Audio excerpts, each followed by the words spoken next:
So where'd you go after Lincoln? Mexico. Until I realized nobody was looking for me. I ended up taking a job at the Rurales. The Mexican Rurales?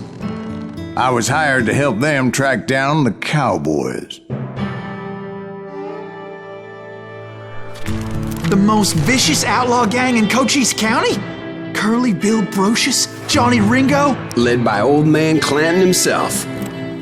They must have paid you a pretty penny to take them hombres on. Not really. But truth be told, I had my own reasons for going after those boys.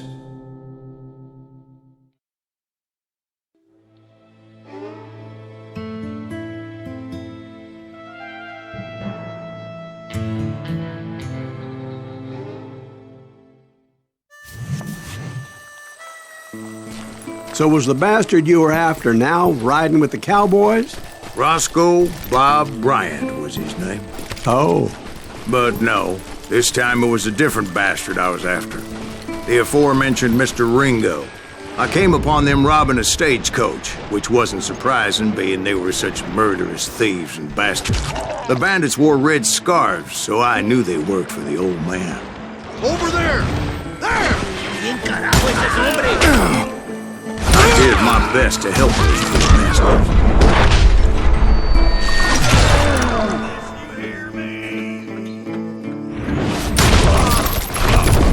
Moments later, the attackers were dead, and I checked the stagecoach to see how many passengers were still breathing.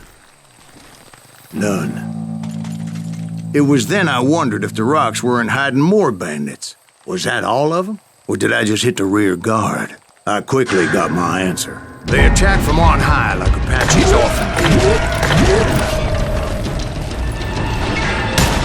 They would appear in great numbers from above and rain down lead on their hapless enemies' heads, making use of the high ground and whatever else they had. Yep, the Apaches always appeared out of nowhere, and there never seemed to be an end to it. Hold on, were you attacked by Apaches? What happened to the cowboys? Did I say they were Apaches? I said Clanton's cowboys attacked me Apache style. I was in a pitched battle, but I was holding my own against an overwhelming enemy force.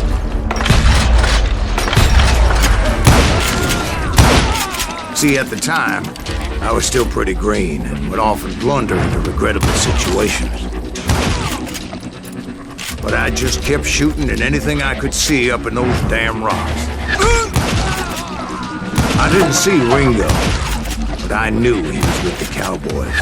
He and Roscoe Bob had done me a dreadful wrong, and I was determined to have my revenge. But to get to Ringo, I knew I'd have to fight my way past these other assholes first.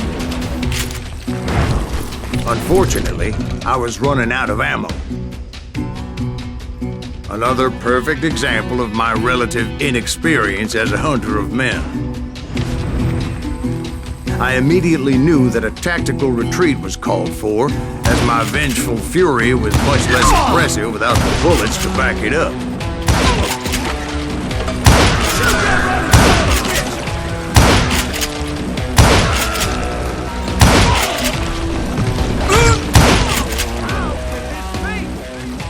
Finally, they managed to corner me. Trapped as I was, the odds of my survival seemed pretty slim.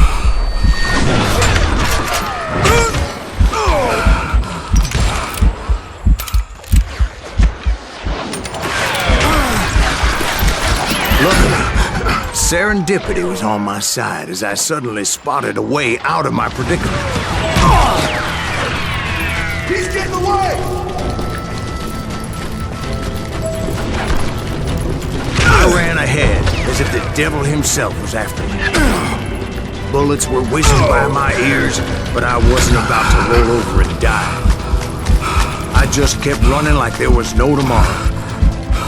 Because there wouldn't be if Clanton and his men caught up with me. As I was scurrying around those caves, I thought, what was I thinking? Going up against a gang like this?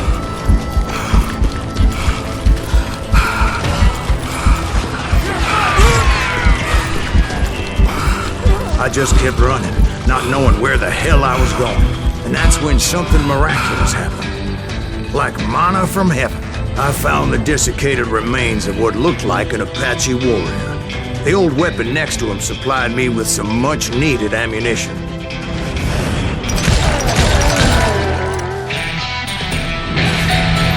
Pat Masterson once told me it was more important to be lucky than good, and he would know. And imagine my surprise when I found a fistful of dynamite to go along with that ammo.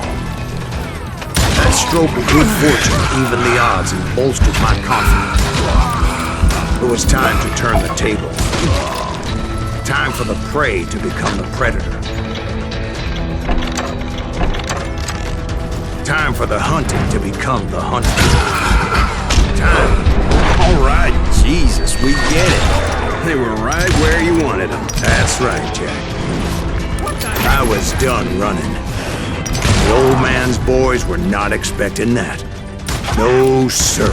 It was finally time for that old man to pay for his sins.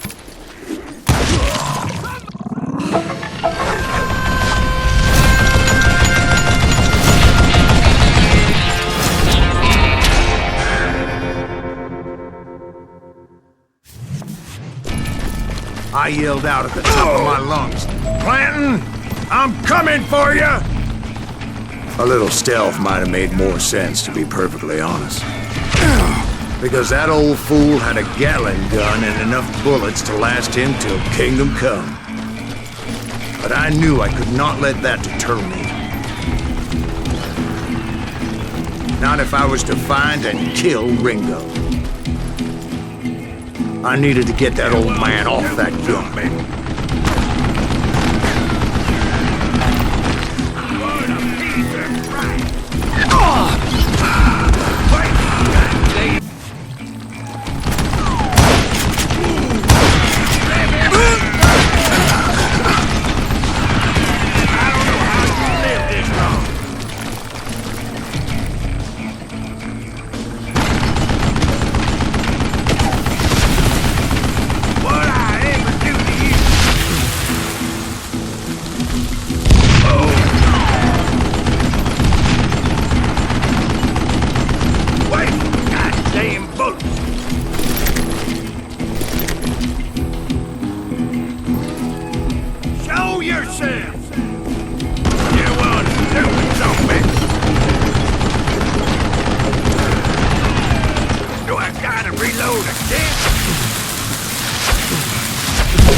Apparently, one of the cowboys made it out of there alive and told Ike and Billy Clanton that it wasn't a Mexican who took their father's life that day. They just assumed it was one of the Earps, and that little misunderstanding eventually led to that legendary gunfight at the OK Corral.